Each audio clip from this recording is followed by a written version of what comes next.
செய்து நாசமாக்கப்பட்டார். ஆனால் இதே போன்றுதான் நாமக்கல், மதுரை, திண்டுக்கல் என்று பல மாவட்டங்களிலும் பல வன்கொடுமைகள் நடந்து கொண்டுதான் இருக்கின்றது. பேனா சிலைகள் வைக்க நேரமுள்ள அரசுக்கு எங்கே பெண்கள் வன்கொடுமைகளை தடுக்க நேரம் உள்ளது என்றுதான் நான் கேள்வி கேட்பேன். கட்டடத்துக்கெல்லாம் கருணாநிதி அவர்களுடைய பெயர். சரி, 5 வருஷம் பேசி பேசி அரசு ஆண்டுட்டீங்க, பேர் வச்சுக்கோங்கலாம்.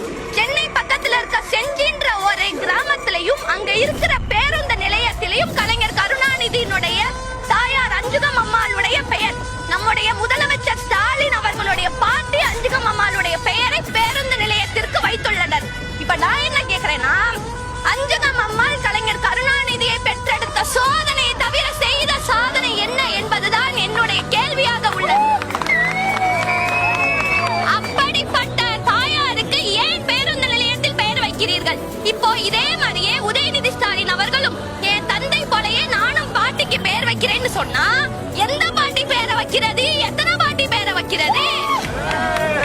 இதைதான் நான் இங்கே கூற விரும்புகின்றேன். அடுத்து உதயநிதி ஸ்டாலின் அவர்கள் கட்சி சேர்ந்த உடனேயே அமைச்சர் பதவி, அதாவது இளைஞரணி மாநில தலைவராக பொறுப்பேற்றார்.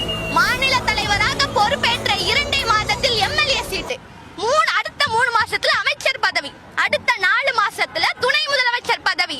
இதுல கட்சிக்காரங்க எல்லாரும் கேக்குறாங்க, நேத்து வந்தவங்க எல்லாம் இன்னைக்கு கட்சி ஆரம்பிக்கிறாங்க. இதேதான் நானும் கேக்குறேன். நேத்து தானேங்க வந்தாரு உதயநிதி ஸ்டாலின், இன்னைக்கு துணை முதலமைச்சரா எப்படிங்க இருக்காரு? இதுதானேங்க நான் கேட்க விரும்புறது. இதை மாற்றுறதுக்காக தான் எங்களுடைய தளபதி அவர்கள் கட்சி ஆரம்பித்து மக்களுக்காக பல பணிகளை செய்து கொண்டு வருகின்றார். ஏழை பெண்களுக்கும் பாமர பெண்களுக்கும் பல திட்டங்களை வகுக்க உள்ளார்.